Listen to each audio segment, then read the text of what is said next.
Here is something strange happening right now. While you're watching me, part of your brain is quietly running a calculation.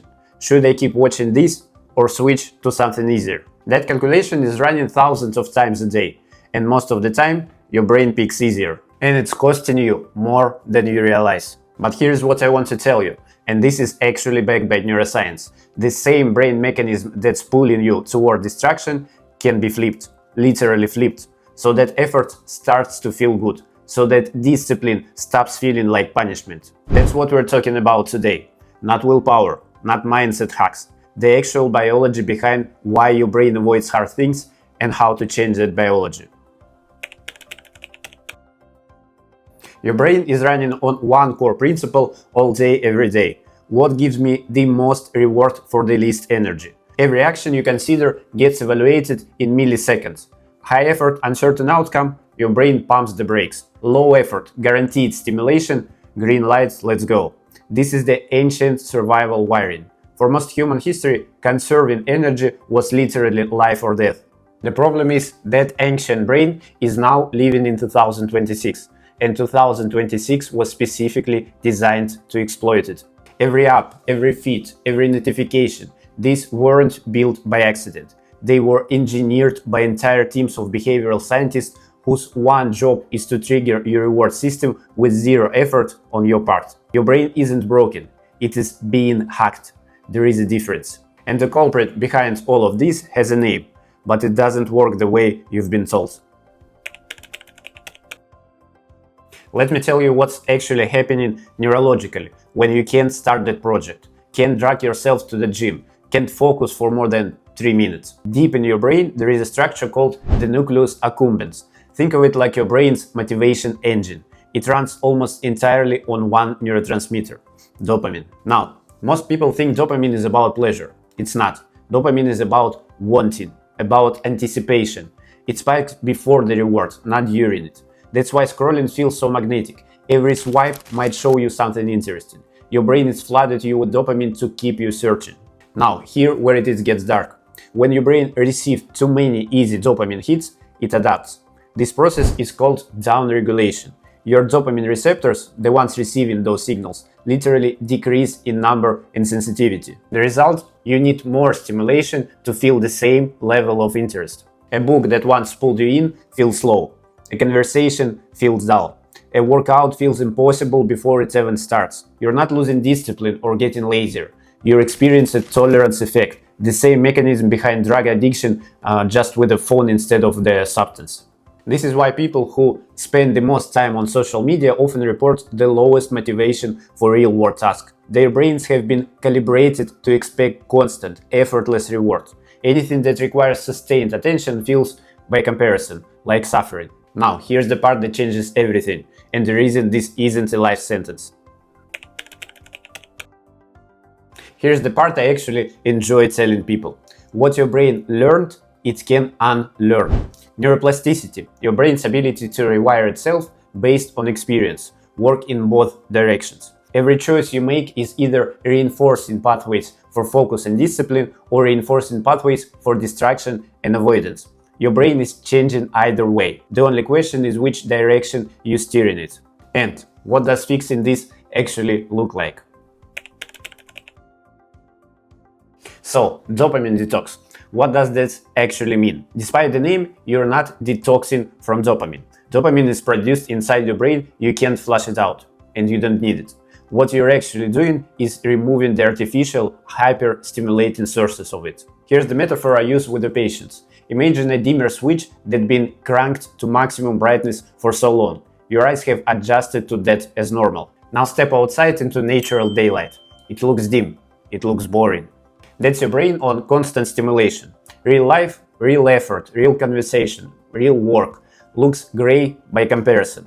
Not because it's gray, because your baseline got destroyed. A dopamine detox is about turning that dial back down, letting your brain remember what normal actually feels like. When you remove the overwhelming sources of easy stimulation, something measurable happens. Your dopamine receptors begin to upregulate. They become more sensitive again. And slowly, the things that felt flat start feeling engaging. Finishing a task, a good workout, an hour of focused work. these rewards start registering again. You are returning to a baseline.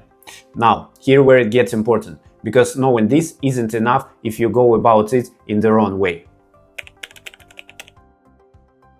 Most people who try this fail, and they fail in the same way. They try to white-knuckle through it on willpower alone, but willpower is a bad resource. It depletes, and it's absolutely no match for a dopamine-starved brain that's screaming for stimulation. What you need to understand instead is the transition period and why it's supposed to feel bad. For the first few days, you're going to feel restless, irritable, maybe anxious, maybe a kind of low-grade dread that you can't name. This is withdrawal. Your brain adapted to a certain level of stimulation. You're pulling it away. The discomfort that you feel is your brain being forced to reorganize. Here's what's critical to understand. Most people quit right before the shift happens.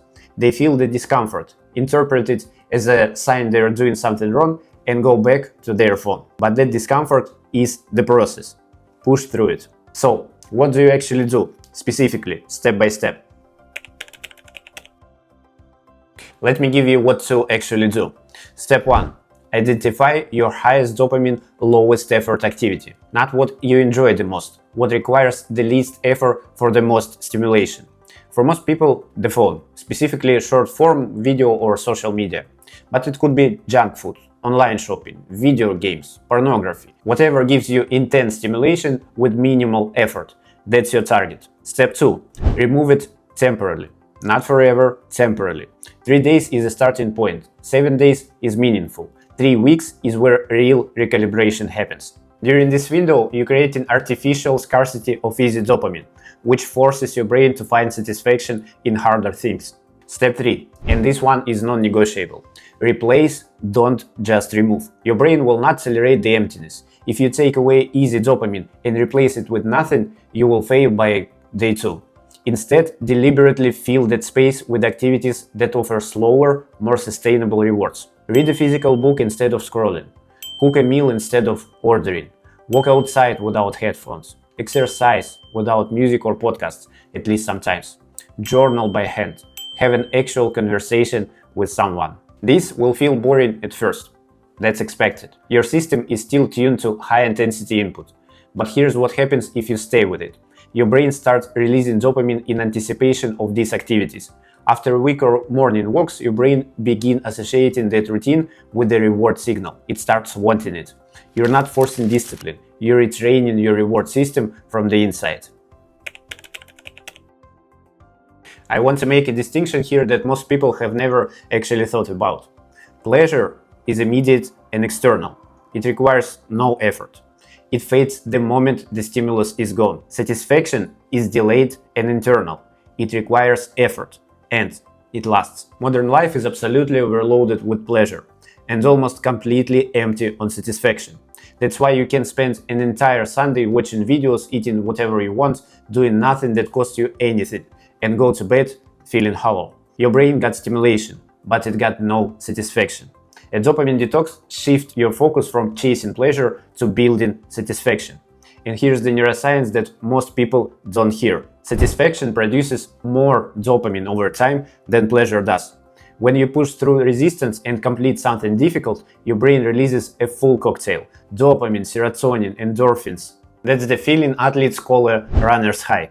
That's what you feel after hours of deep creative work. That's the quiet confidence that comes from actual discipline. No notification has ever produced that. Not once. And here's the neuroscience underneath all of it. What's physically happening in your brain every time you make a choice? Delayed gratification, choosing the harder thing, activate your prefrontal cortex. That's the part of your brain responsible for planning, decision-making, and self-regulation. The part that makes you human, essentially. Instant gratification activates your limbic system, the older, more primitive emotional brain, the part that operates on impulse and craving. Every time you choose discipline over distraction, you are literally strengthening the prefrontal cortex and weakening the limbic pole. You're upgrading your operating system. And over time, this shifts your default. Discipline stops being a battle against yourself. It starts becoming your natural state. Not because it's suddenly easy, but because your brain is rewired to prefer it. Let me tell you what patients describe after they've genuinely reset their dopamine system. First thing they notice: attention span. Things that used to bore them within 2 minutes now hold their focus for an hour. Second, mental clarity. Ideas come more easily. Decisions happen faster because they are not constantly seeking that next hit of external validation. Third, energy. Real energy. Not the fake energy of dopamine spike that crashes 20 minutes later. And the one that surprises people most. They start looking forward to the things they used to dread. That project they kept avoiding, they actually want to open it. The gym, they start missing it when they skip. This isn't fake motivation or toxic positivity. This is your brain functioning the way it was designed to function before the algorithm got to it. One important thing: this is not one-time fix. Your brain will always drift back towards easy rewards. That's just how neural efficiency works. The brain always wants to conserve energy. So the goal isn't to willpower your way through every day forever. The goal is to design your environment so that discipline is the path of least resistance. If your phone is on your nightstand, you will check it in the moment you wake up. That's not weakness, that's just how environmental cues work. If your workout clothes are already laid out, you'll work out. If healthy foods is visible and prepared, you'll eat it. If your workspace is set up and your phone is in another room, you will focus. Make the dopamine-heavy activities harder to access. Delete apps from your home screen. Use blockers. Put friction between yourself and distraction. Make the meaningful activities easy to start. Every barrier you add between yourself and distraction is a vote for the version of yourself you're trying to build. One more thing that gets overlooked. The people around you are shaping your dopamine baseline constantly. If everyone in your life is scrolling, binging, and defaulting to the easiest option, you will be pulled in that direction. Not because you're weak, because humans are deeply social animals, and we unconsciously mirror the behavior patterns of our environment. The reverse is also true. Surround yourself with people who default to focus, physical activity, and real conversation, and those habits become contagious. This doesn't mean replacing your friends. It means being intentional about what you do together. Let me address the thoughts some of you are having right now. This sounds miserable. Why would I make my life harder on purpose? I get it, and I'm going to be direct with you.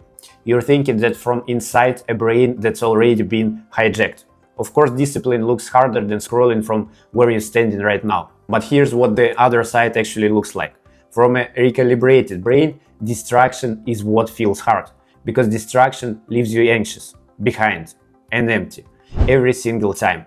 Discipline leaves you accomplished, clear, and in control every single time. So honestly, which is actually harder? Spending your days chasing dopamine that never quite satisfy you, or building a life where effort itself starts to feel rewarding? The path of least resistance in the short term is the path of greatest suffering in the long term. That's just the truth. What I want you to do right now is identify the single highest source of your empty dopamine in your life. You already know what it is. Then commit to removing it. Not forever, 7 days, just 7 days. Watch what happens. Notice that restlessness in the first 2 days. Notice when it peaks. Notice, and this is important, notice when it starts to fade. Notice what starts filling the space. Notice how your relationship with effort quietly begins to shift. Because once you feel your brain recalibrating in real time, once you actually experience what it's like to want hard things, you won't want to go back. You weren't designed to live as a passive consumer of others' people's content. You were designed to build, to focus, to do hard things, and to feel genuinely good doing them. That version of you exists. It's not far. It starts with one decision. Give your brain a little silence, a little space, a little room to breathe. What happens next will surprise you. One more thing. If your biggest issue right now is that you're constantly tired and you don't even have the energy to attempt any of this, go watch my video on why you're always tired. That's probably where you need to start.